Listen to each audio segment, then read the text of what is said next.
When I was little, I used to think everyone had a second family living in their basement. Looking back now, I realize how strange that sounds. But back then, it was the only life I knew. Every evening, I watched my father quietly wrap leftover food in foil, get up from the table, and carry the plate downstairs. From my room, I would listen to the stairs creak under his weight, holding my breath as he whispered something too soft to hear. Each morning, before leaving for work, he would descend again, only briefly, then return, kiss the top of my head, and leave as if nothing was unusual.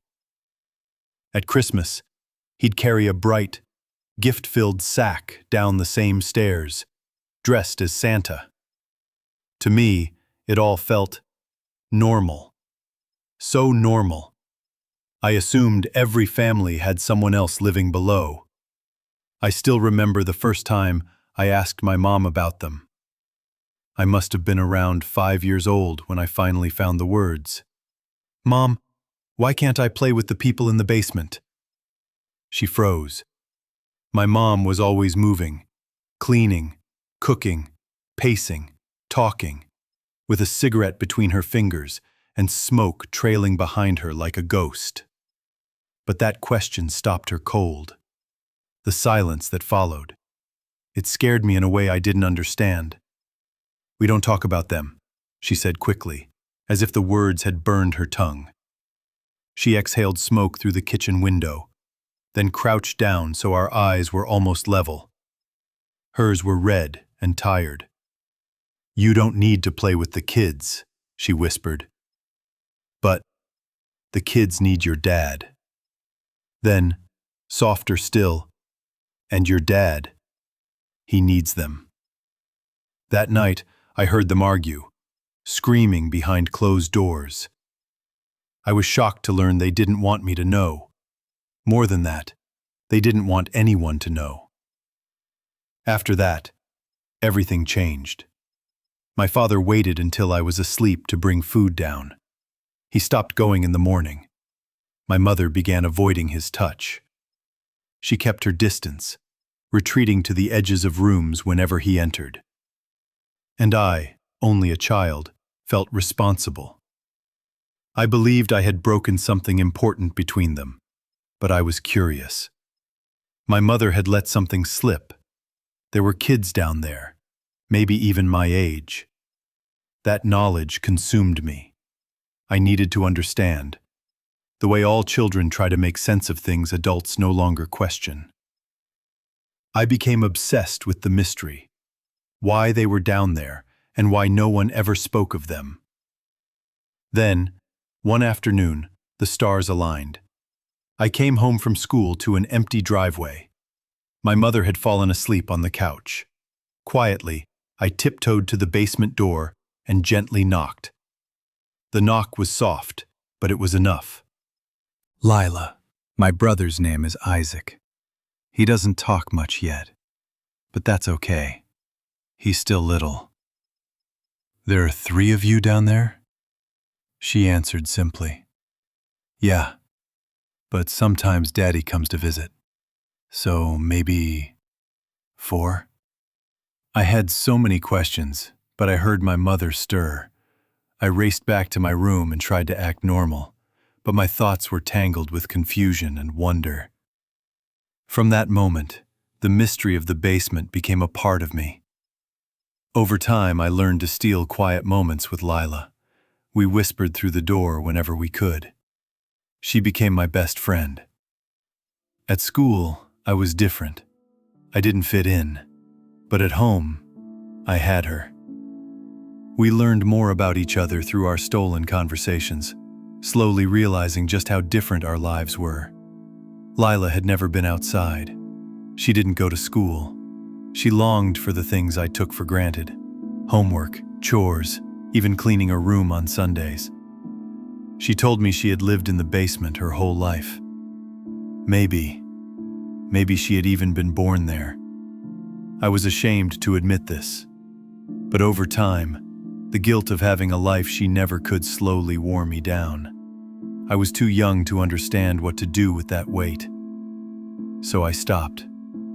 I stopped knocking, stopped whispering, stopped reminding her that someone cared. But she didn't forget me. At night, I would lie in bed, wide awake. Sometimes I'd hear her cry. Sometimes she called my name, and eventually she knocked. The first time, I was doing homework. The knock was soft, almost apologetic, but it still sent a chill down my spine. It didn't stop. In fact, it grew louder, more frequent. My father began to shout back, ordering her to stop, to stay quiet, to stay downstairs. But she wouldn't. And I started avoiding home altogether. I stayed out late. I stopped speaking to my only friend at school. One day, we argued, and he said something that broke me completely. My mom says you're a freak, that your mom's a... I didn't understand the word he used. I had to look it up later. But it was enough to make me ask my mom one more difficult question. Mom, am I a mistake? That time, she didn't answer. Not right away. But eventually, she came back, holding an old newspaper clipping. Its edges were torn and faded. She held it to her chest, sat down next to me, and began to tell me the truth. About Lila, about Isaac, about the woman in the basement. She told me there had been another family, a first family before mine, a tragedy, a heartbreak, something so heavy it stayed with them like a weight that couldn't be dropped. Lila and Isaac had once lived upstairs, but one day their mother, overwhelmed, broken, took them down into the basement and never brought them back up. My father had come home and found them too late. He never forgave himself. Neither did my mother. They were gone. But one day, somehow, they returned. Not quite alive, not quite gone, just still there. And my parents did the only thing they knew how. They kept them hidden and tried to give them the life they never had. I didn't fully understand then, but I knew I had to see them again. The next evening, when my father unlocked the basement door, I saw Lila for the first time. She stepped out from the shadows, and I flinched, not because she was scary, but because she was real. Her face bore a wound where her left eye should have been.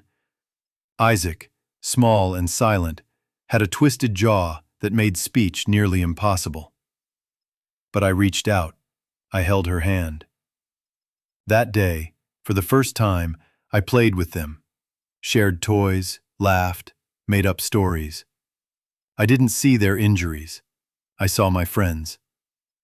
In time, their mother appeared too. She was quieter, more distant, but kind. I never feared her.